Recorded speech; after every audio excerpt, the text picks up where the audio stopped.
Check the mic and make sure it sound right, boys.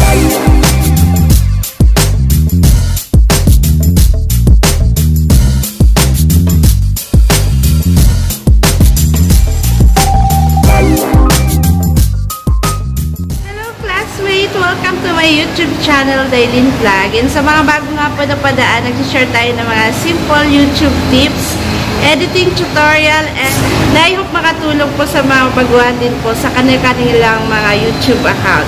Okay, so please like and share na rin po and paki-subscribe na rin po para palagi kayong updated kapag may bago pa akong ina-upload na mga simple YouTube video.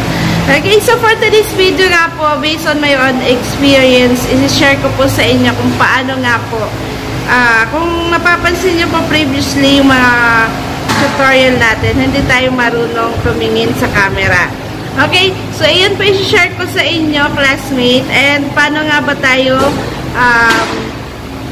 mag-vlog or tumingin sa camera specifically, and yung camera natin, gaya nito, gaya nyan.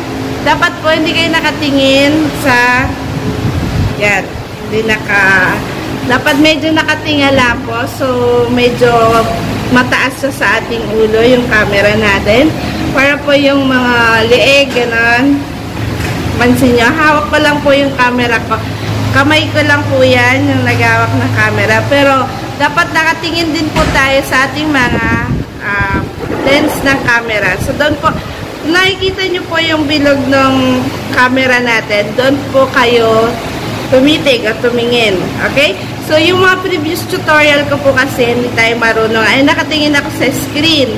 So, hindi ko siya dinidelete kasi katibayan ko yan na syempre may natututunan tayo unti-unti. So, sa mga bago po na nag-try din po na mag-vlog, so, hindi naman po talaga madali na tumingin sa camera, pero unti-unti matututunan niya rin po. So, dapat po above po sa ating ulo, na level na ulo natin para po, yan, naka-chin up. So, ayan po ay disclaimer ha. Based lang po sa akin pong ina-apply ko rin po sa akin pag bablog, na ganun po yung para sa akin ha, na best na pag sasalita na ganyan ang camera, dapat yung level ng camera natin. Okay? So, yun lang classmate. And sa mga regular upload, dapat nakahiga yung camera. Then 16:9 yung ratio ng ating YouTube upload. And sa mga shorts naman po, 9:16. So, dapat nakatayo po yung mga shorts video. Less than 1 minute, dapat nakatayo po yung ating video or kung ano man po yung i-upload nila. Okay? So, ayun lang po, classmate. I hope natutunan po nila na unti-unti pong marap sa camera din. And gaya, huwag kayo mag-alala. Pare-parehas tayo. So, unti-unti lang po yan.